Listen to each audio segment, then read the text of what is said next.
Okay, so welcome to week 5. Next week is week 6, and next week is exam 2, and we're halfway done with this course, if you can believe it. Crazy. So for all of you still coming in, put your names in the chat. That'd be great. I would appreciate it. So you got some, I'm going to share my screen here. Oh, I can't, hang on. Let me just look at something.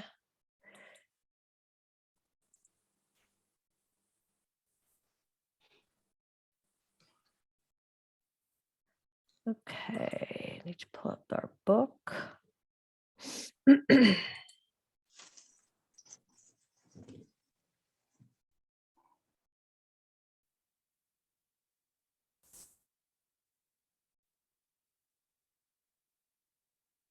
Just pulling up the book here.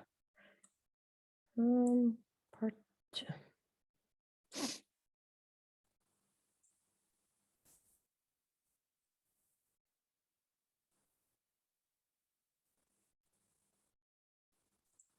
Okay. Okay, so I'm going to share my screen and go through some announcements I sent. I'm assuming everybody got study guide 2. Is that correct? Okay, so last week, everybody got study guide 2, correct? Everybody's okay. So last week, exam 2 covers weeks 3, 4, and 5. Last week, we covered weeks 3 and 4. And after today, which is week 5, you should be able to go through the study guide. This is what I told my group late last night.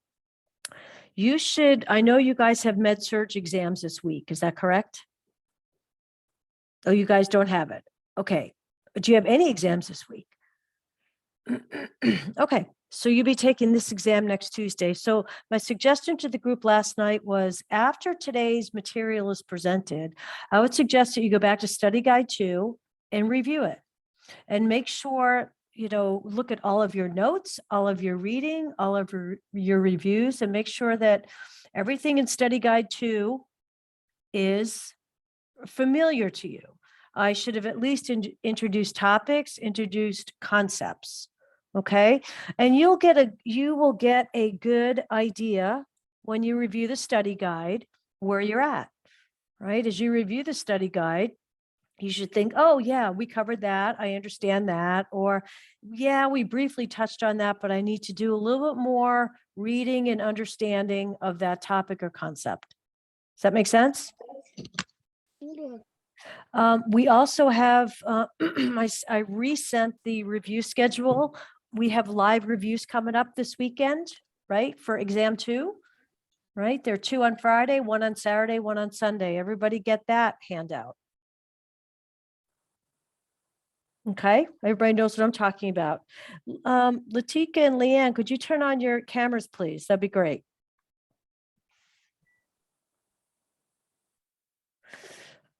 So hopefully you can attend one of the review sessions or more this weekend. That would be great. Okay. I'm going to go ahead and share my screen. Just want to pull up the module.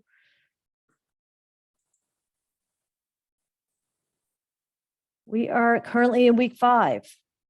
Okay. So this week you have a discussion question where the initial posting is due tomorrow night. And then your peer responses are due by Sunday.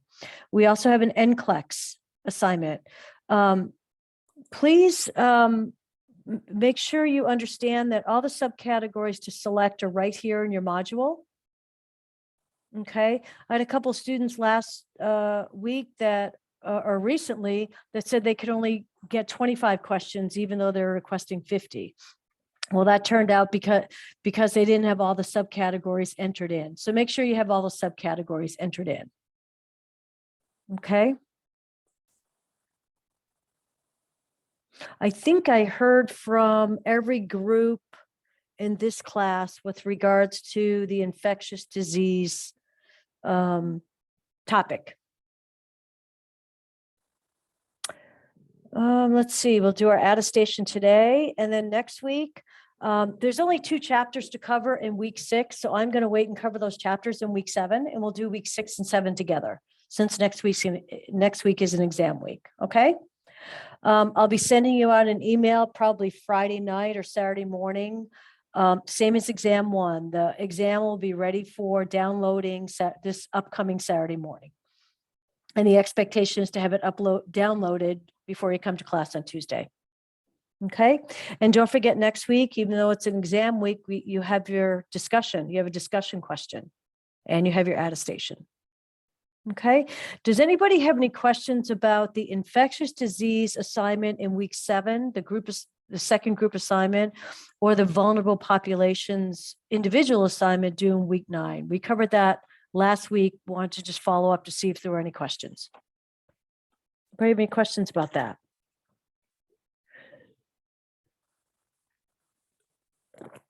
Okay. Okay. So nobody has any questions. And we can start with our content today. Okay.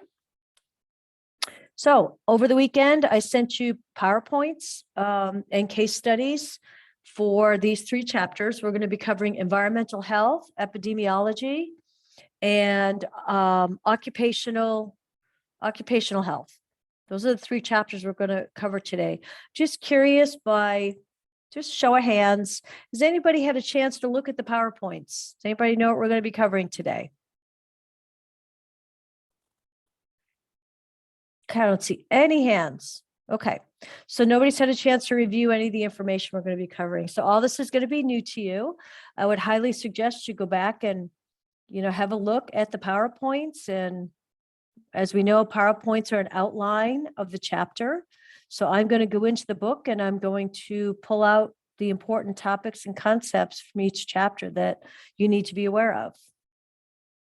Okay. Okay. So when you guys think of environmental health, what do you guys think about? What's environmental health?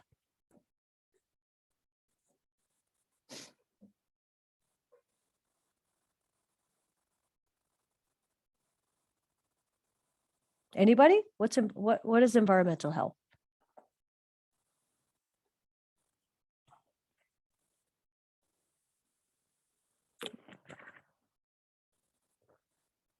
Nobody has any thoughts on what environmental health is?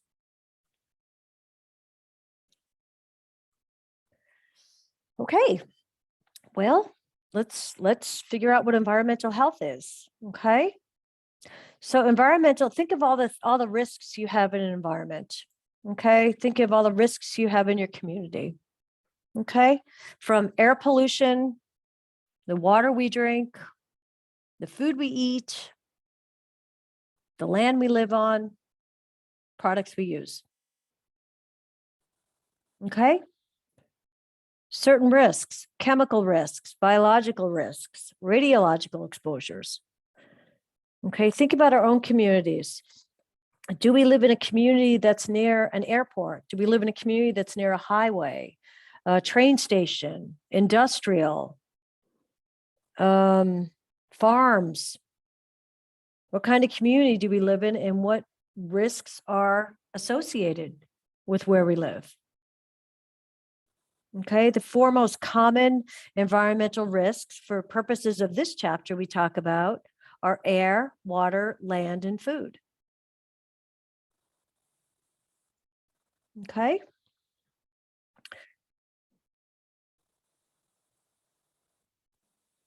Okay, so what are our general competencies for environmental health with regards to our role, the nursing competencies? Right? We need to have a basic knowledge and concepts. We should understand the relationship between populations and the environment, right? And the risks, including the work environment. Right? We need to have an understanding of the risks of exposure to certain environmental hazards, prevention and control strategies. Okay. We need to be able to do an assessment and a referral if necessary. right? We need to know our competencies for environmental health include being able to complete environmental health history. We need to be able to demonstrate our role in advocacy with regards to environmental health. We're advocating for the individuals, families, aggregate populations in our community. And then also we want to participate in legislation and regulation. So all nurses need to understand the policy framework and what are the major pieces of legislation that affect environmental health in the communities you're working in. Okay, Healthy People 2020, I'm on page 86. There are 6 objectives related to environmental health. Please be familiar with these. Okay, have a look at them and be familiar with them. If you don't understand them, read deeper into the chapter and get a better understanding of them. Okay. What are some environmental health sciences? Just off there's 2 of them that I want you to remember. Toxicology. What's toxicology? Okay. It's the health effects associated with chemical exposures. Okay. And then the second one is epidemiology. We're going to talk about that in chapter 9. Right? Epidemiology is studies what is the association between a certain exposure and the effects on health, on the effects of health in our communities. Okay, so it's a relationship between exposures and health effects. Okay, and we'll talk about the epidemiological triangle, the agent, the host, and the environment. We'll need to know that for the next chapter, so we'll get into that. Okay. And our competency, this is an excellent competency. It's only brought up in a few chapters in the book. Our QSIN box is the targeted competency in this particular chapter for environmental health is function effectively within nursing and interprofessional teams. So it's about how do you participate in a team? How do you foster communication? Mutual respect, shared decision-making. Because when you have environmental risks going on that need to be, or emergencies that need to be communicated to people in the community, it's a team approach. Does that make sense? That's why this competency of functioning effectively within a team is perfectly appropriate for this particular chapter. Right? And just as an example, think about the knowledge within this competency. Describe scopes of practice and roles of all team members. Does that make sense of how that applies to this competency?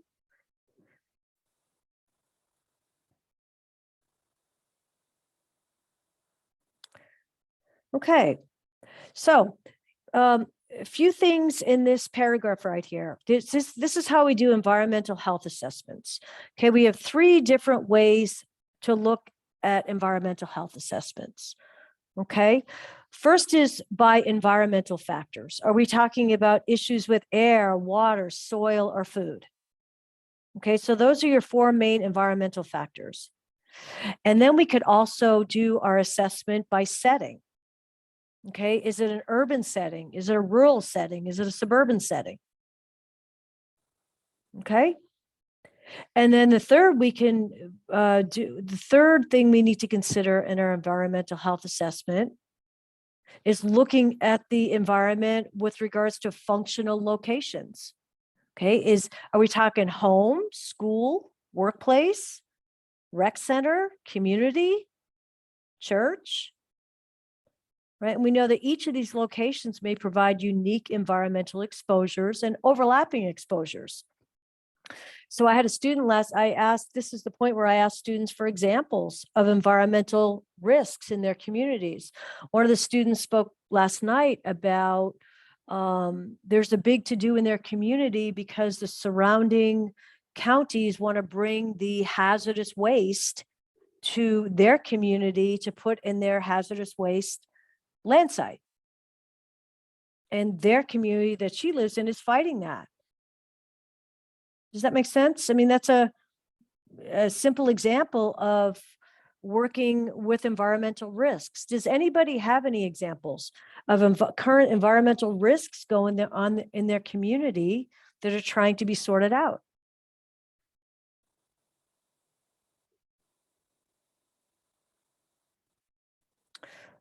I live near a old nuclear power plant, Rocky Flats in Colorado. Okay, they've been trying for 20 years to build a residential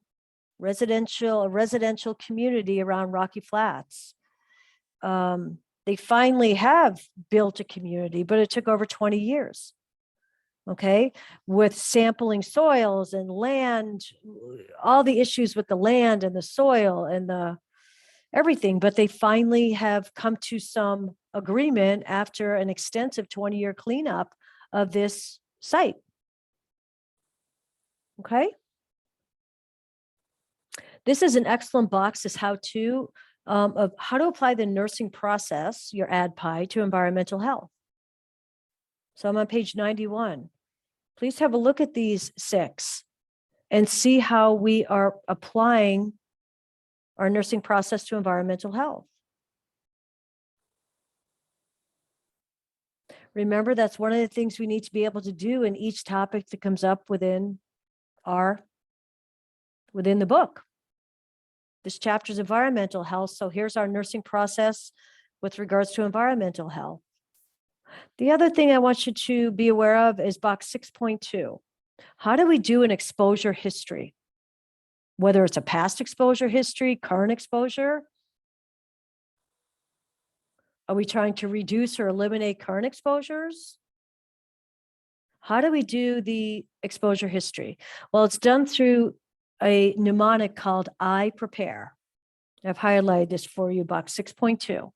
What I simply need you to know is what each of them stand for. What does I stand for? What does P stand for? What does R stand for? Okay, you don't need to memorize all these bullets underneath, but you need to know what categories we need to ask about in order to gain a comprehensive exposure history. Okay. So your I is investigate potential exposures. Presently, where do you work? What are you exposed to at work? Where you live? When was your residence built? What type of heating do you have? This is how we get exposure, current and past histories. What are your environmental concerns in your living environment? What about your past work? What have you done? And then currently activities. A is activities. What do you do?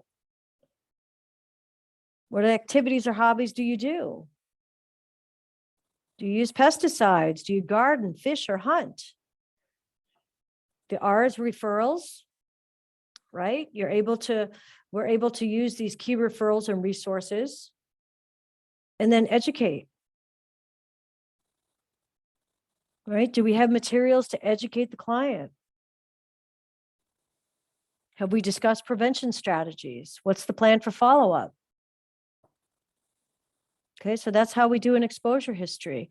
Then the next part of this chapter goes through each of the 4 environmental risks that we talked about in more detail. It goes through air, land, food, and water was, we talk about water? Hang on. So it goes through what could go wrong with air and air pollution.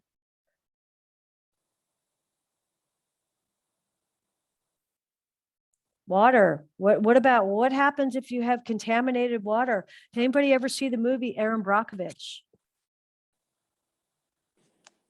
Anybody? That is an amazing movie. Pardon me? That's an amazing movie. It's an amazing movie. And what is it about? Polluted groundwater. Polluted water. Yep.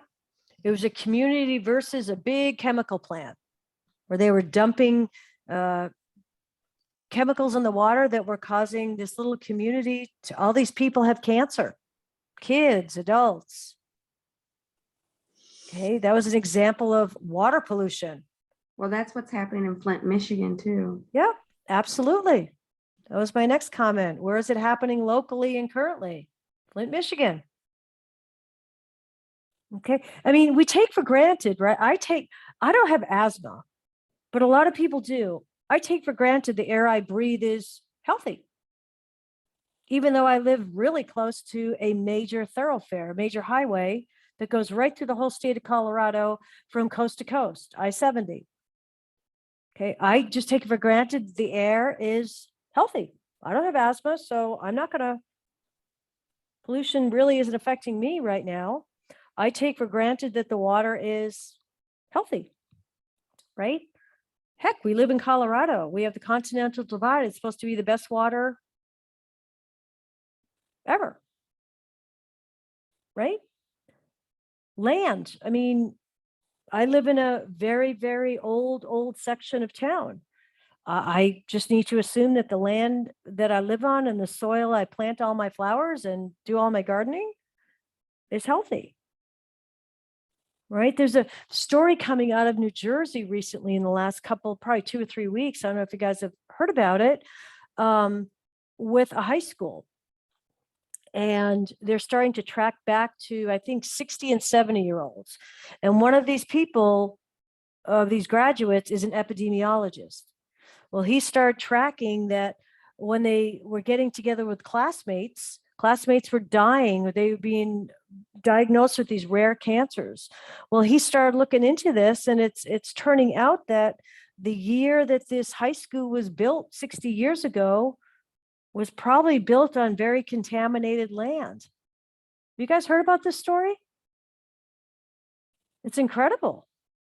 And they're starting to think that because of the land and the contamination this high school was built on, the first couple of years that students attended 60 years ago, everybody's getting sick. There's like over 150 people in their graduating classes the first couple of years this high school was in place are getting sick. It's crazy. And nothing's been concluded yet, but they're starting to think that way. That it was way before we had the strict EPA guidelines for where we could build, when we could build, how we could build, right? I mean, how do you know when you're building new communities, how do you know what the land was before that? Was it a waste site? And then food. I take for granted that when I go into a restaurant or I go to a fast food, that everybody's doing what they're supposed to be doing, right? That they are preparing food at the right temperatures, that the employees are washing their hands, that everything's being done per health department guidelines. And until something happens, we don't really think otherwise. Right. And when one of my 3 kids was like 5 years old, we went to a restaurant and I think we probably got the chicken tenders and they weren't cooked. He was 5 years old. He got salmonella. Okay. And he was in the hospital for 2 weeks and I was pregnant with the next one. So, I mean, I remember that like it was yesterday. Okay. When the health department came in and did their investigation, the chicken wasn't cooked. And many other people got sick in that short period of time. So anyway, I don't know about you, but I take for granted things like this: air, water, food, land. I just take for granted, but you can't. Okay. And then after having said all that, the community has a right to know. Okay, we have a right to know what risks, environmental risks, are in our community. And we know that what does the EPA stand for? Environmental Protection Agency. And what do? What is their job? What's their job?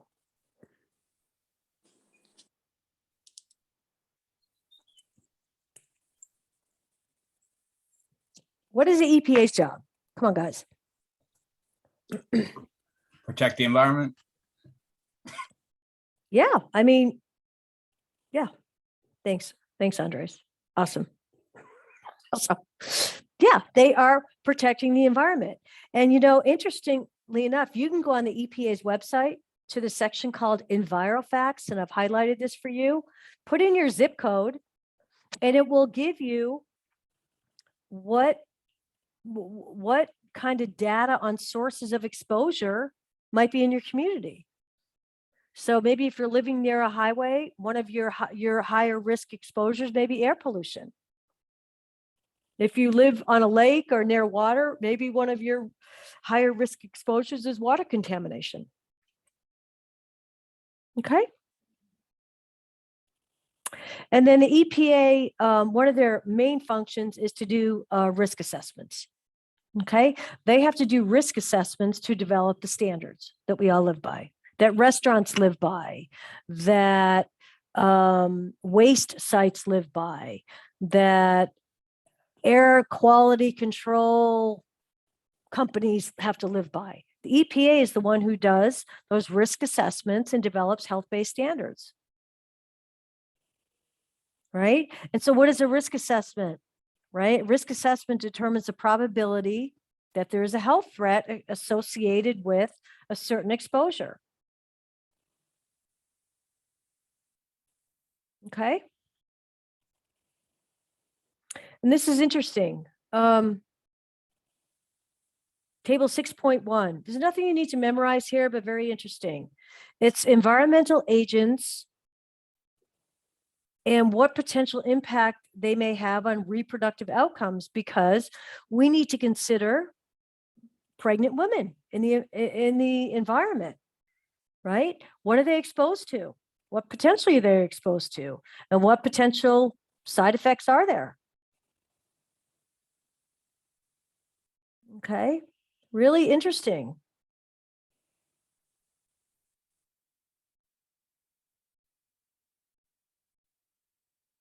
Okay, our levels of prevention. One of the environmental risks that kids are exposed to is lead, potential lead poisoning, lead exposure, right? A lot of older communities, a lot of older homes, older schools.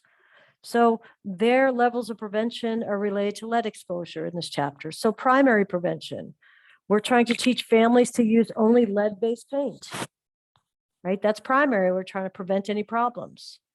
Secondary, right? If you're screening and lead is found in the paint, what do? We remove the paint and replace it with non-lead paint. Does everybody understand why that's secondary?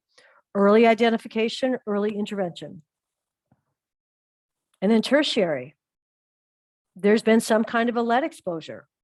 So now we have to try and mitigate that and take steps to reduce the blood lead levels. So everybody understand why that's tertiary? They already have the lead exposure. Okay, education in the community with regards to environmental risks is key for nurses. Okay, that's what we're doing with our community. We're trying to mitigate the risk. We're trying to tackle this on the primary end. Does that make sense? The prevention end. All too often we get stuck. We are faced with a situation where we're already in the tertiary level. Right now, we're just trying to mitigate things. We really need to be focusing on the primary prevention. Okay, and then risk communication. Okay, what do we have to communicate? Okay, the community looks to us as the nurses, as the disseminator of information, right? So we need to have good principles of communication. Right? And there's three things that are important to risk communication. We need to have the right information. I'm on page 98. It's highlighted, right information to the right people at the right time. Okay. Our information needs to be accurate and relevant and presented. Think of when there's a disaster coming, a hurricane coming, when the disaster, the emergency management has been activated. Okay. What happens? They try and get information out to the community, right? Good, accurate communication. Okay. And then they're trying to get it to the right people. Who is in immediate danger of the hurricane coming? Who needs to monitor it closely?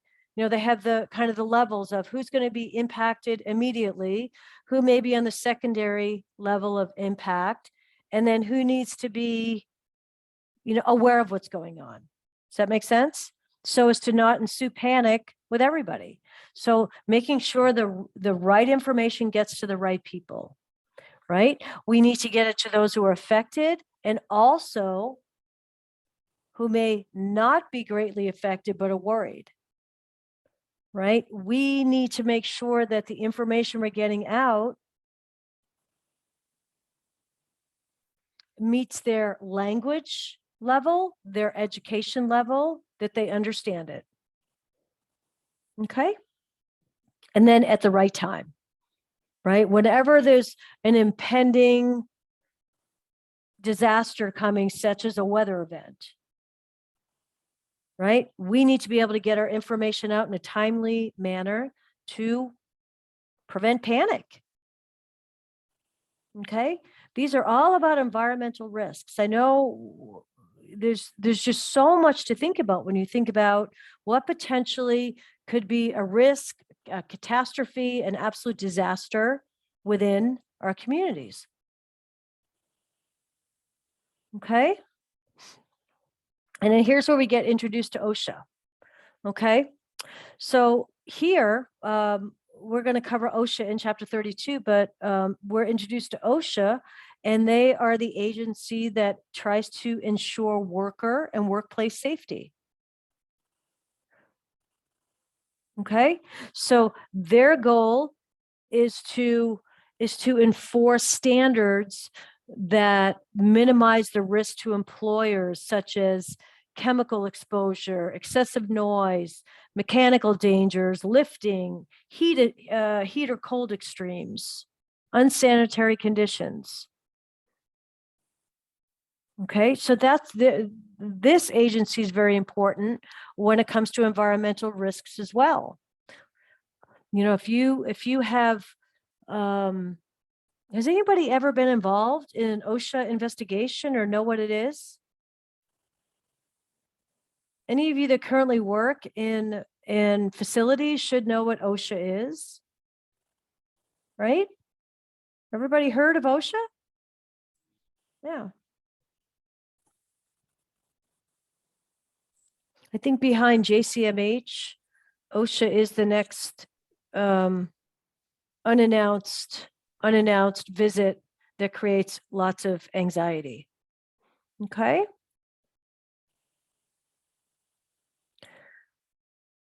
Okay, and that's our introduction to environmental health. Does anybody have any questions? Do you guys know in your communities what you are exposed to?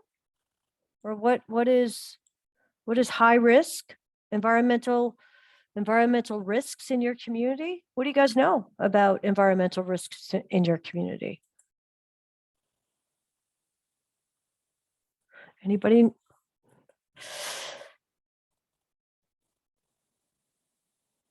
Anybody have any idea of what their risks are in their own community?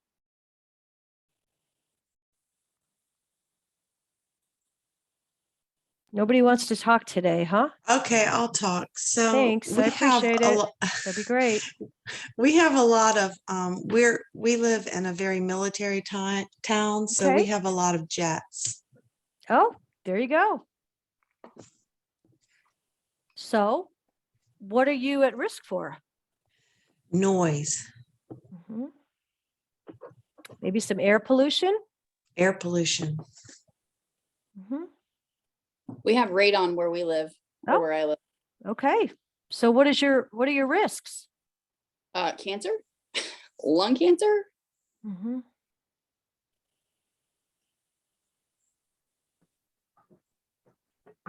What about the rest of you? What kind of risks are in the communities you live in? A lot of I cell think what- towers going up. Okay. Cell towers.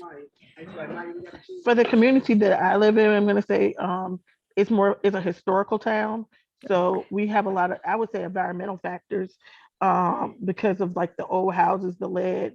I know that's a big thing around here as far as that. And which probably translates into schools as well, Monica. Right? Old houses, old schools, old buildings, right? What else? What other risks are in your communities?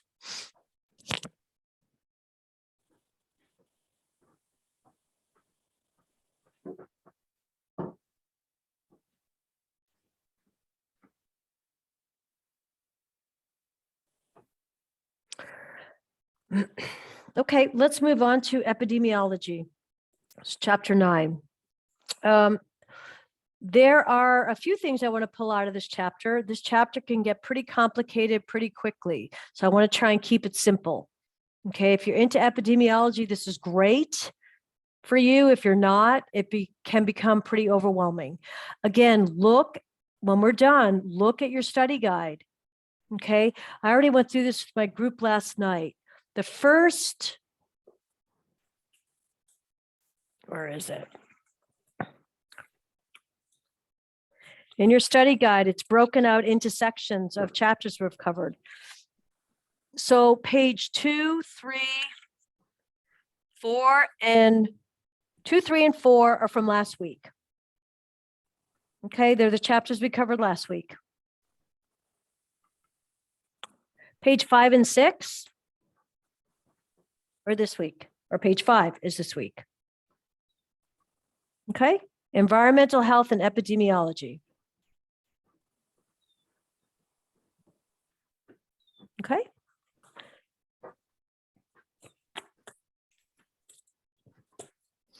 Okay.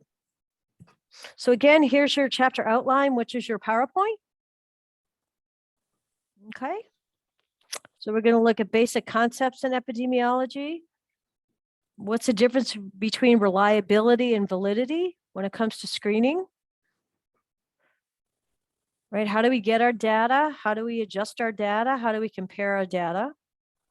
And then we're going to look at the differences between descriptive and analytic epidemiology. You do have to know the difference. I can tell you right now, it's in the very first part of our chapter here. Is descriptive epidemiology is the who, what, where, when. Who did it affect? What happened? What was the time frame? So you're trying to describe the issue, the disease, the outbreak.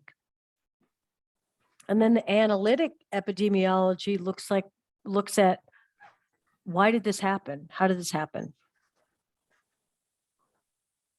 Okay. We'll talk about that a little bit more in depth. Okay. Again, read your objectives, because at the end of this chapter, you should be able to articulate the objectives. Okay.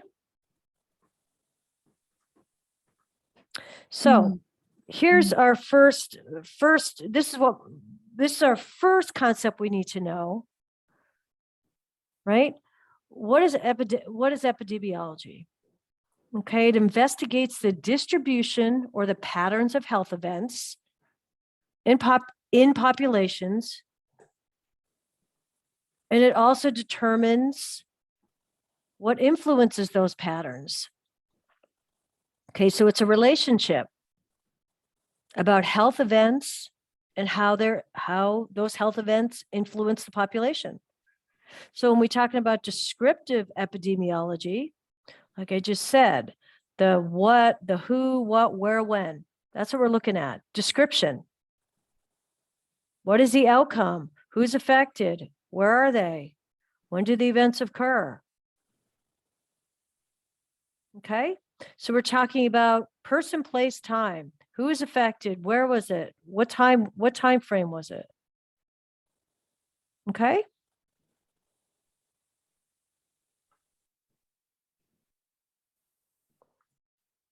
That's descriptive.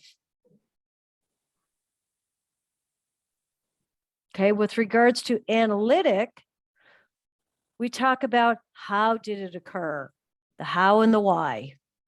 And there's a whole section in this book describing this in more detail. So the how and the why. How did it occur? Why are some people more affected than others? Okay, what determines that? Is it individual? Is it age? Is it sex? Is it social issue? Relational issue? Okay. Okay. And like nursing, epidemiology builds and draws from other disciplines, right?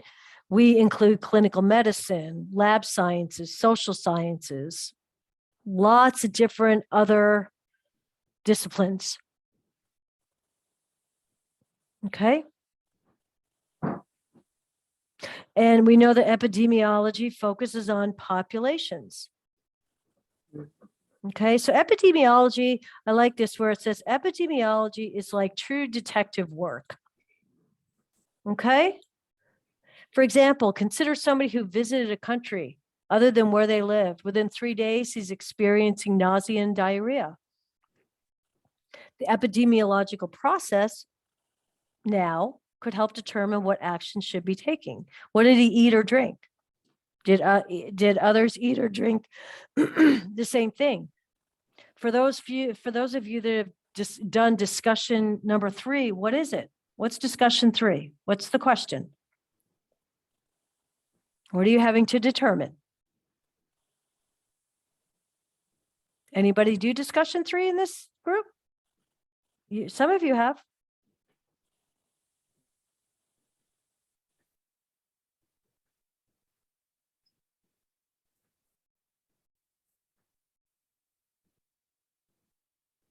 Discussion 3 is about an outbreak on a college campus. And it asks you to determine, is this a true outbreak? And how are you going to figure out what happened? Okay, so chapter 9 will be a good resource for you when doing your discussion 3. Who's done discussion 3? Just curious. Raise your hand, please. I can go back and look and see who's turned it in, but I know there's a few people who have done it in this class. Priscilla, first hand I see. What was the discussion question? It's about an outbreak, a GI outbreak Mm-hmm. in, And you have- among students. Yeah. And you're having to answer all these questions. Yeah. Is it an outbreak? Who do you go talk to? What do you teach them? What do you educate them? It's all about epidemiology.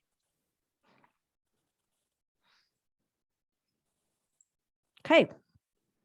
Healthy People 2020. The objectives are epidemiological objectives in Healthy People 2020. Please know those 4.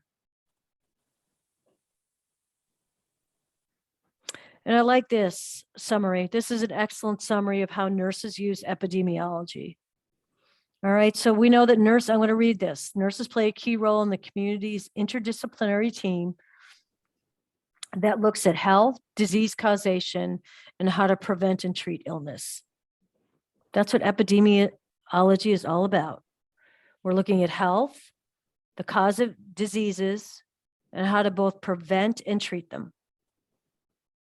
Right? Nurses use epidemiology in the community to examine factors that affect an individual, a family, a population, because it is way more difficult to control these factors in a community than in a hospital. Think about it. Think about the hospital setting, right? It's difficult. Think about the hospital setting with regards to water, food supplies, air quality, disposal of waste, garbage, right? The quality of paint to ensure it contains no lead, right? What comes in the mail? All that is very controlled, say in a hospital setting, right? That's already all figured out. But in a community, it's not, right? It's very difficult to control the environment in the community. right? So we know that residents are often more exposed to many, many other factors that will affect their health. And if you're working at the public health department, you may be asked to do some of these epidemiological studies. And this case study is an excellent one. This is it's the church picnic, page 150. I've already provided you guys the answers to the questions in this in the email I sent you over the weekend. Okay. Excellent, excellent case study.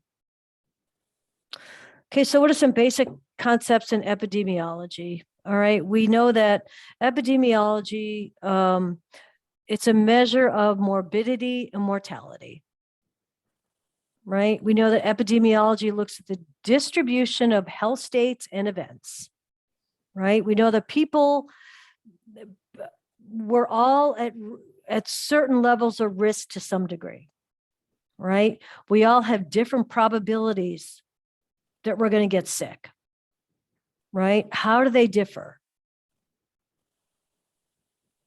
Okay, think about COVID. Okay, is a classroom of healthy high school students going to be more at risk than a facility, a long-term care facility of elderly clients? Who's going to be more at risk for an adverse outcome of a COVID outbreak?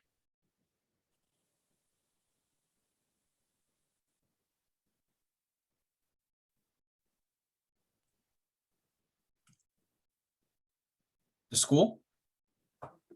The school's going to be more at risk. Now, why would that be? I don't know, you know, their kids, they only have the nurse there, the school nurse. They don't have a provider or anything they can notify immediately, or that's my train of thought, at least. Perhaps I was wrong. So what I was getting at was kids are much less at risk for developing adverse outcomes of COVID than the elderly.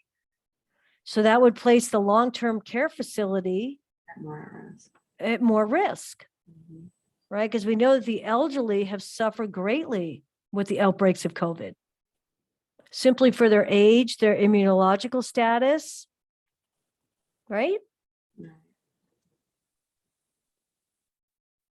So the three things we look at when we're trying to measure morbidity and mortality are proportion.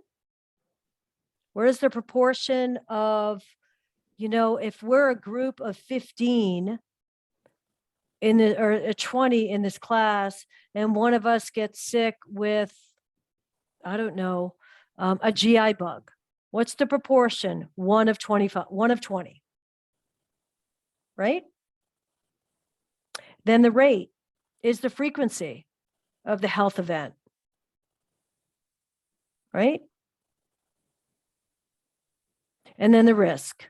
And then the risk refers to the probability that the event will occur within a specified period of time. I want to take you to this table 9.2. It looks busy, but we need to understand it. It's not that busy. It looks busy, but it's really it's pretty simple to understand. Okay, these are some common, the way we determine some common mortality rates. All right, and I've highlighted a few where we need to know.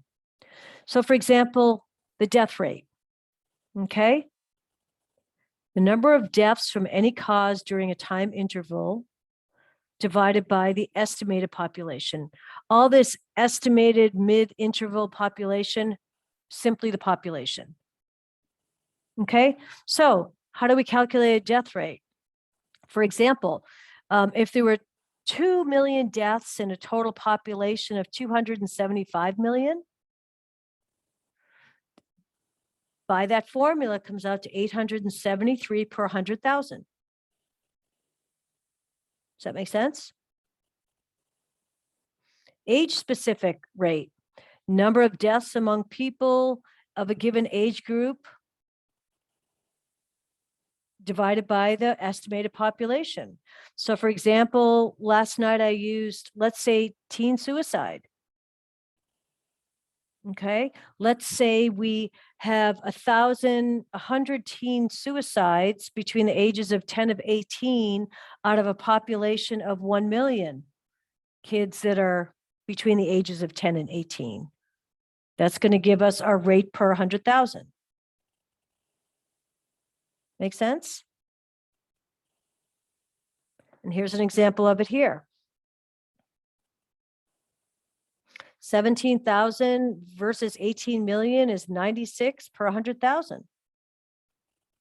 Okay, so we need to have an understanding of what these common mortality rates are.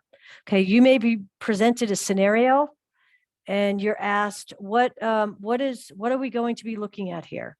What is the common mortality rate we're going to be looking at here based on this scenario? Okay, so you need to know what each of them are. And if this confuses you, hopefully it's not too busy for you. As we get down here a little bit further, it goes through each one after we go through the triangle. Okay. I'm sorry, it's right in here. Okay, so they go through cause-specific mortality rate, case fatality rate. This is an important one to know. Case fatality rate, proportion of people diagnosed with a particular disorder who die within a specific period of time. Okay, so there's an example up here of the case fatality rate, right? Number of deaths from a specific disease versus the number of people diagnosed. So here's how we figure a case fatality rate. And this case fatality rate is on your study guide. Okay. The example they give is 87 of every 100 people diagnosed with lung cancer die within 5 years.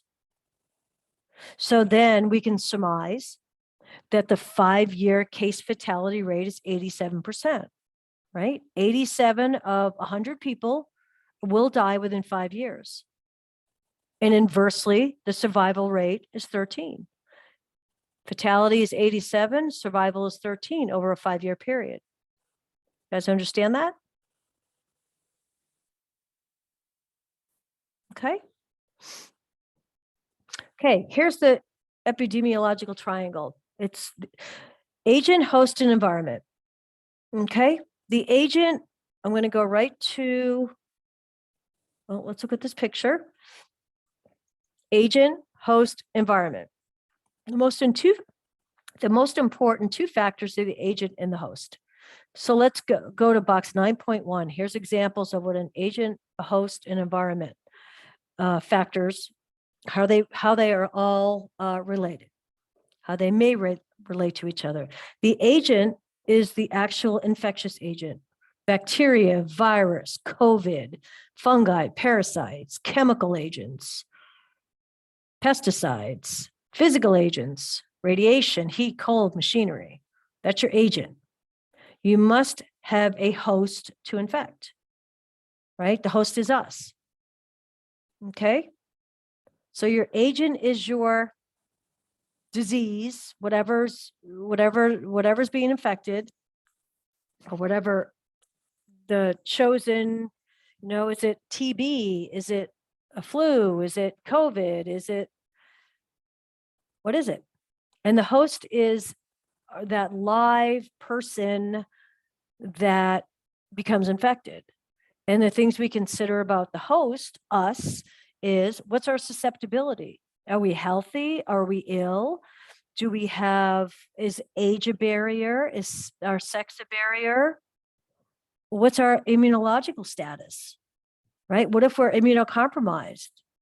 What if we have cancer? We've been through chemo or radiation? And what about our lifestyle? Are we obese? Do we have a healthy diet? Do we exercise? Do we not exercise? So whatever your agent is and whoever your host is, that's going to have a lot of different outcomes, right? And the environment I call is the wild card. Okay, what's going on in the environment that's going to affect the relationship between the agent and the host? Okay, is climate an issue? High temperatures, cold temperatures. right? What's the human population distribution? Is it a crowded environment? Is there a lot of social support? What are some socioeconomic factors? What's the level of education, resources, access to care? And what are the working conditions? Is the work environment very stressful? Is there a lot of noise? Is there a lot of job satisfaction or job dissatisfaction?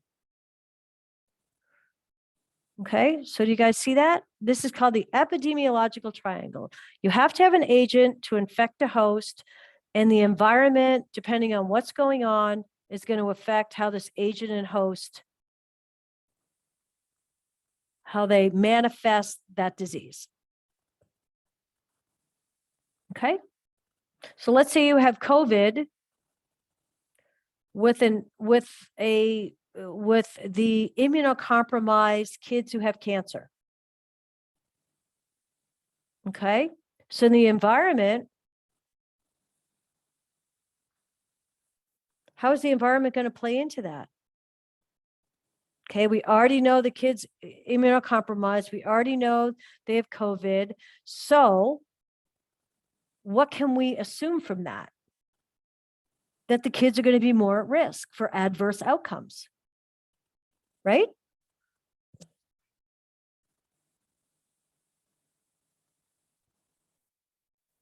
And then this term, web of causality, simply means that we recognize that there are going to be complex interrelationships with the agent, host, and environment, right?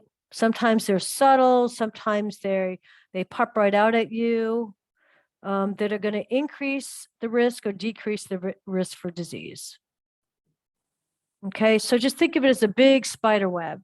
There's so many scenarios we can get out of different agents, different hosts, certain things going on in the environment. And that's simply what web of causality. It's just a big web of interrelationships between those three. Okay. Although this chapter has a box on levels of prevention, which we'll get to, page 156 and 157 have a nice little summary for you to read for further knowledge of primary, secondary, and tertiary. Okay, and of course it's related to this chapter, epidemiology, but it is an excellent, again, excellent read for just more in-depth knowledge, practice on how to identify a primary, secondary, and tertiary. Okay. Here's your case study. Okay. Good case study here. Okay. And you already have the answers. You don't have to go to Evolve to get them. Here's your little more detailed information on secondary prevention. Right? Secondary refers to interventions designed to increase the probability that a person with a disease will be diagnosed early and be able to start treatment early enough that will result in a cure. And I know we say secondary is screening, but I always refer to secondary as well as early identification, early intervention. And then tertiary, right? Interventions aimed at limiting disability, enhance rehabilitation from a disease. Okay. Here's your definitions, your two definitions of validity versus reliability. Page 158 in your box 9.2. Okay, validity is accuracy. All right, your high probability of the correct classification of persons tested, accuracy. Reliability is precise. Results are consistent from place to place, time to time, and person to person. Very reliable. So we have to understand the difference between validity and reliable. And then if you don't understand that from reading box 9.2 right below, is a further explanation of reliability and validity. Okay.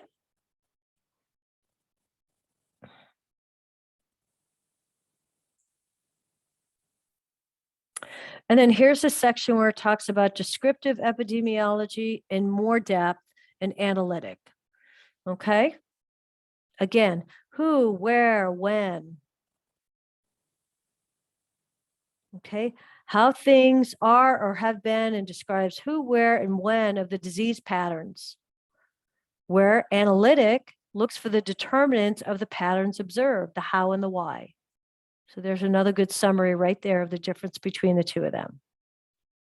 And then it goes into the person, place, and time, which are the three characteristics of descriptive, right here. Person, place, and time.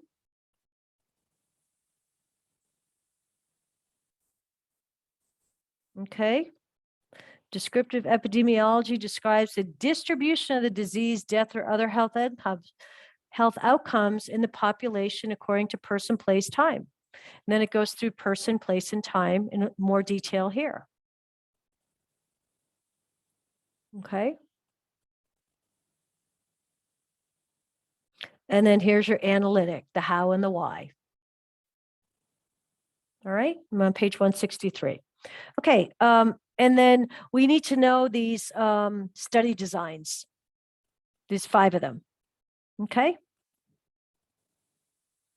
Okay, and I'll point out ecologic, because this is, I mean, we need to know what each of them are, the simple definition of each of them, but I will point out that ecologic is simple. This is what nurses mostly use in epidemiology.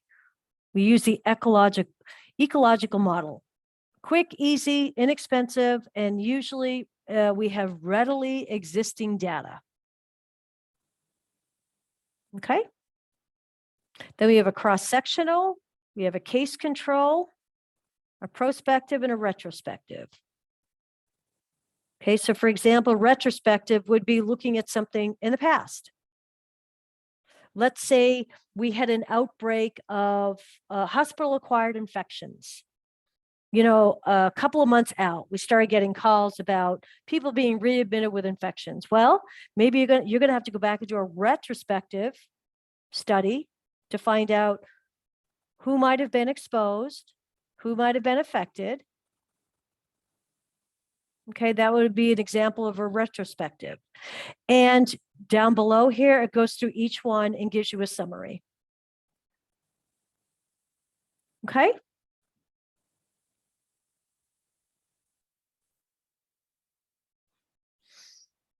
And I believe that is all I wanted to cover. Applications of epidemiology in nursing. Nurses need to know and be able to use epidemiology. All right. We're always regularly collecting, reporting, analyzing, interpreting, and communicating data. Right. We're going to be involved, especially in the community, with people with communicable diseases and use epidemiology daily, whether we recognize we're doing it or not. Right. And as we're using epidemiology, we're identifying, reporting, treating, providing follow-up on cases, maybe with TB, GI. Okay. School nurses, I did epidemiology all the time. School nurses function as epidemiologists. We collect data on the incidence and prevalence of accidents, injuries, and illnesses.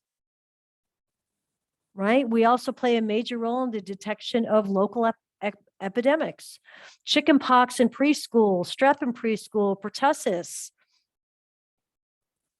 So whether we know it or not, we're much of the time practicing epidemiology. Okay, here's your levels of prevention. So have a look at that. Page 167. Okay, any questions on epidemiology? Did I totally make you crazy, or did I keep it simple? Trying to keep it simple. Okay, let's go into our last chapter, chapter 32. the nurse in occupational health. Occupational health is the work setting, right? We all know that. Occ health, as it's called, occ health is the work setting. Occupational health nurses play an absolute critical role in the health and well-being of workers and worker safety programs. Okay, again, go through the objectives.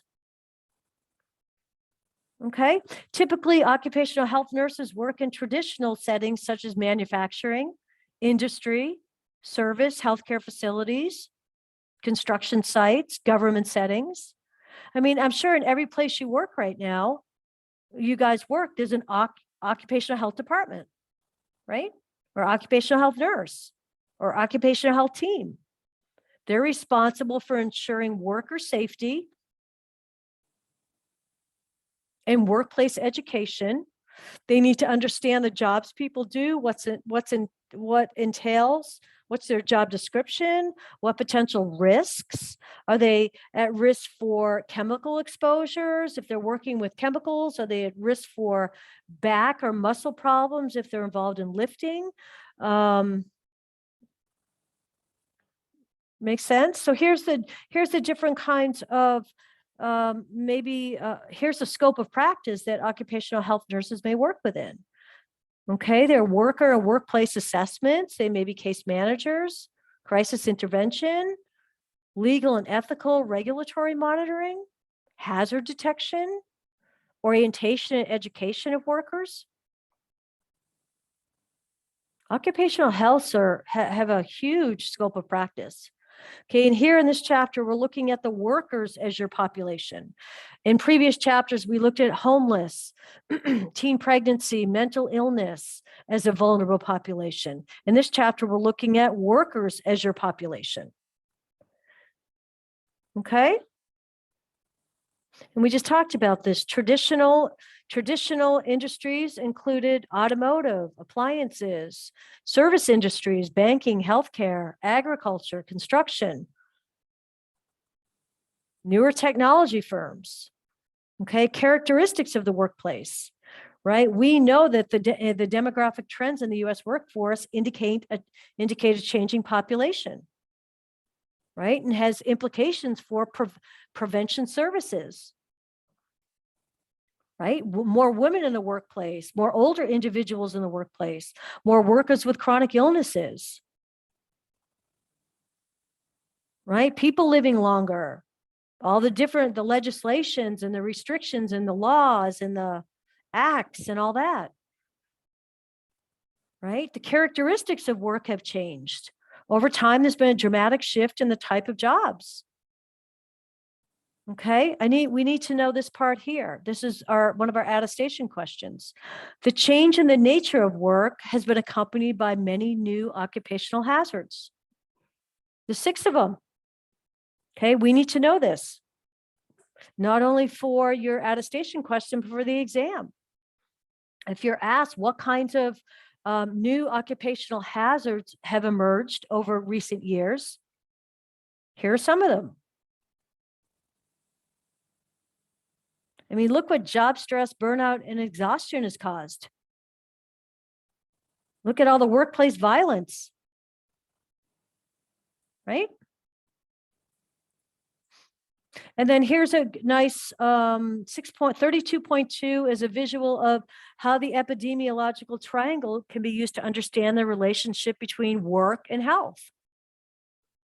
Okay, let's go to the agent. What are our workplace hazards? Well, they can be biological, chemical, ergonomic, physical, and psychosocial. And then who's our host? Well, all workers, right? Maybe workers' families. And then the environment, what is the environment? Who knows what's going on in the environment? All those external factors. Okay, and I want you to know box 32.1, it is this right here. It is the agent. Box 32.1 is a summary of the agent. You need to understand what the 5 categories of work-related hazards and be able to identify at least 1 or 2 hazards in each of those categories. Okay.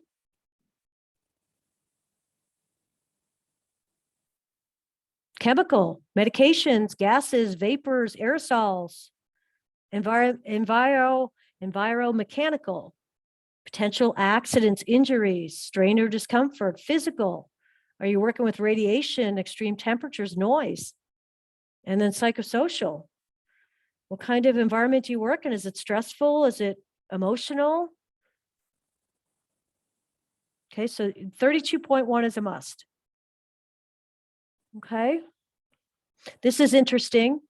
Table 32.1, nothing you have to memorize, but look at all the different job categories with the potential exposures and potential work-related diseases and conditions.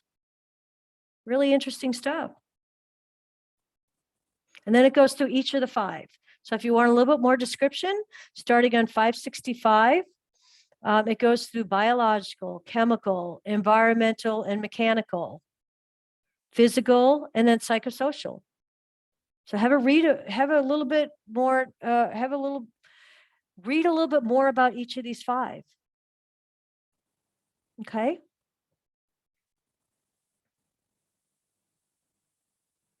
Okay, what's the scope of services that potentially might be provided through an OC health team? Occupational health also does safety programs, box 32.2. What might they be doing? Look at all the things that your occupational health team may be involved in. Okay, so be able to identify these. Okay.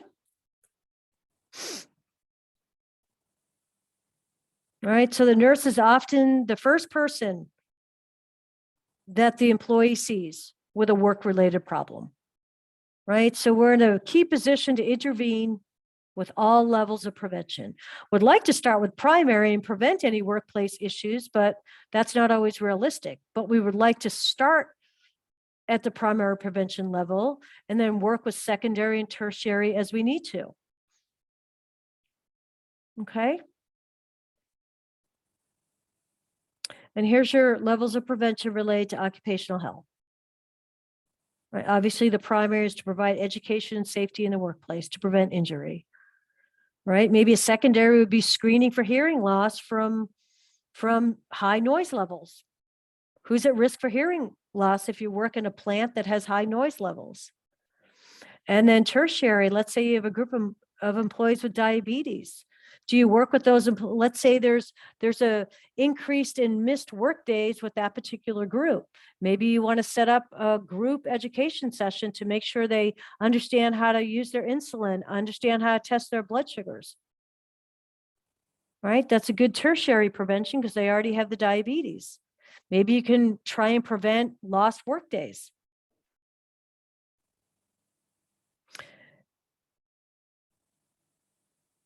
Okay, and then this how-to box on page 574 is how to assess a worker and how to assess the workplace. Okay, so please understand what these bullets are. How do you get a occupational history, right? With an emphasis on workplace exposure, right? Do a health assessment. Are there any agents and host factors that interact that put the worker at risk, right? Are there any patterns of risk associated with illness and injury? What is the work that's being done? What is the process? Have you evaluated their work-related hazards? Do you know the data? Is that there have been a lot of injuries in that particular job description? Maybe you're doing walkthroughs of the environment. You have to understand what their job descriptions are and what risks they have. And then try as best you can for prevention and control strategies before the illnesses or injuries occur. Okay, and then here's your healthy people objectives related to OC health. Reduce work-related injuries. Reduce deaths from work-related homicides. Reduce work-related assault. Okay. And then talks about OSHA. Okay. There's another agency that we need to know first about. This is called NEOSH. Okay, that oversees OSHA. This is at the top level where they do the research and the findings and the recommendations. Okay, they look at exposures, occupational hazards in different settings. They put together recommendations. They send them out to the states. The state's OSHA agency. And OSHA is in charge of enforcing those occupational health standards that the NEOSH, that the NEOSH agency has researched and looked at exposure levels, looked at occupational hazards, and they provide all that information to the state OSHA. And then the state OSHA implements those in all the workplaces. Okay, whether it's a hospital setting, a recreational setting, there's different sets of OSHA standards for every kind of workplace. Okay. And then our targeted competency in our QSIN box is evidence-based practice. Evidence-based practice.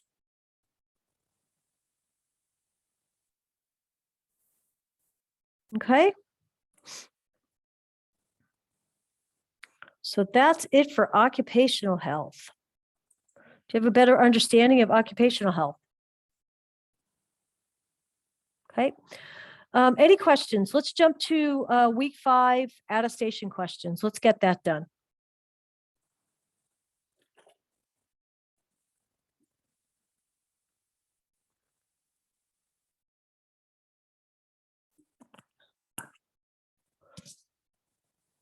Let's see, the first question. What's the first question?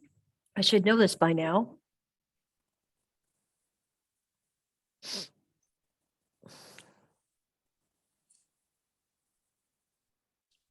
It's the epidemiological triangle. Okay, that's what I thought.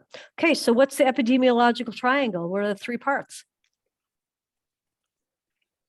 LaShawn, you're on mute. Go ahead.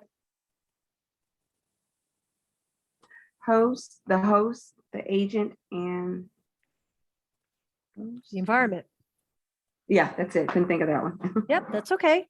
So your agent is whatever the germ, bacteria is, right? Virus. Your Mhm. host is the person that needs to be infected. And your environment is whatever's going on. Who knows? Maybe a very compromised environment, maybe not so compromised environment. But whatever the internal, external factors going on in the environment are going to affect the outcome of the relationship between the agent and the host. Do we agree on that? Mhm. Okay.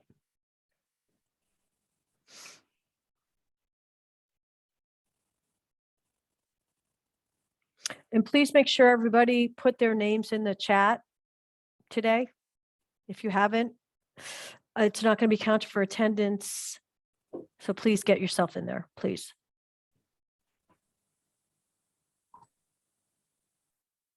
And then the second question is, it's about all those new worker-related risks, right? In occupational health. Yes, we have our previous risks, but we have all these with the changing work environment. We have all these new environmental risks. There's 6 of them.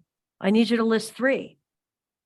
Nanotechnology, 1, job stress, 2, chemical, something, something, something. chemical exposures. That's the one. What about burnout? That was 1.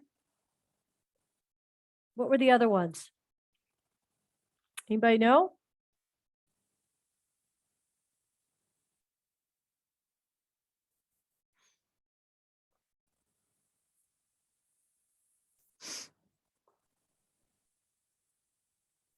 So we just have to list 3.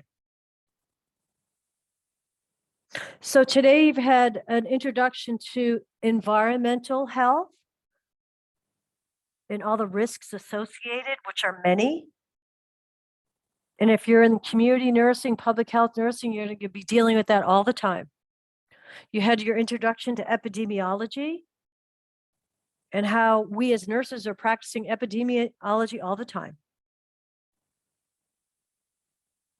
Right? Trying to decide what the relationship is between health risks and the population. You're kind of the investigator.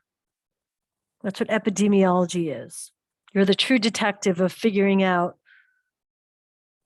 who, when, who, what, where, when, and then why.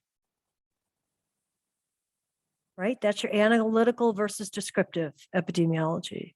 And then you had an introduction to occupational health, which is worker and workplace safety, the workplace environment.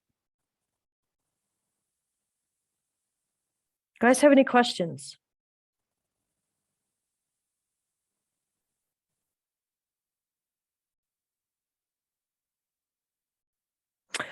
Okay, so what are we going to do with study guide 2?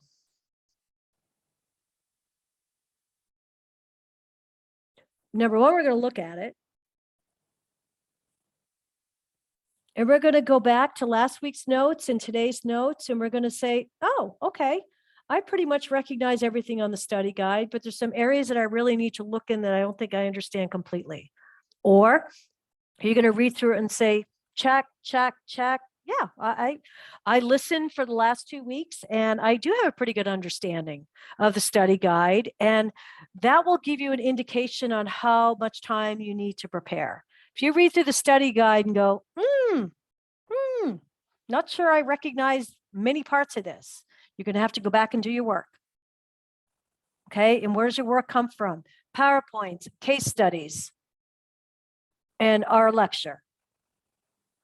Okay, so by reviewing the study guide in the next couple of days, in my opinion, you'll have a good indication on how much you need to prepare. And as I've said with exam 1, study guide's an excellent reflection of what's expected to be covered on the exam. Okay. Does that help?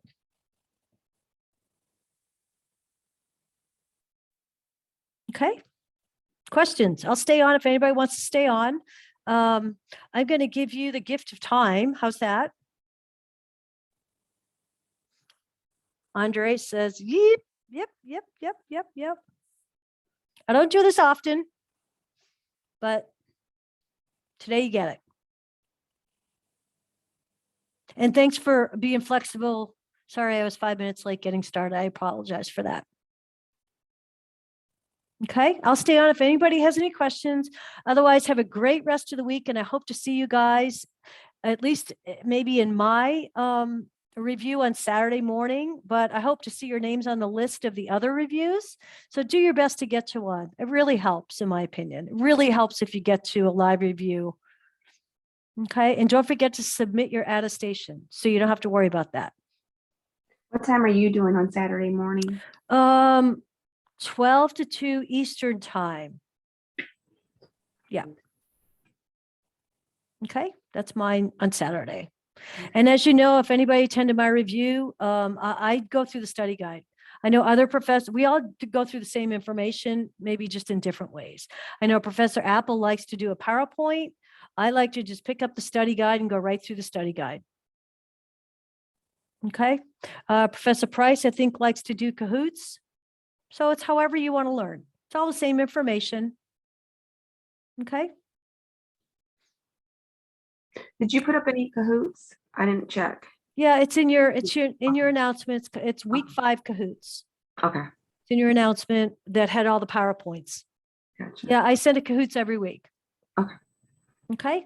I just don't spend the time in class going through them. I'd like for you guys to just go through them at your own pace and think about the questions. I'm not into the who wins and who doesn't win. I'd rather have you understand the information versus winning a game. But Professor Price does put together really good Kahoots. She really does. So, okie dokie. Questions, concerns? Are we good? I think we are.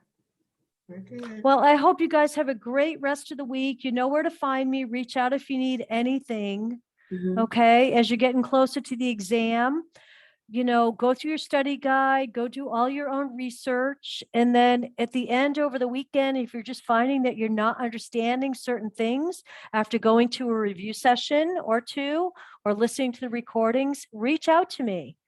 We can jump on a Zoom and get together and go over whatever you don't understand. Okay, I'm here for you guys, whatever you need. I mean that. Team effort. We're all getting over the finish line together. Okay, thank you. Okay? All right, I'll stay on. Bye, everybody.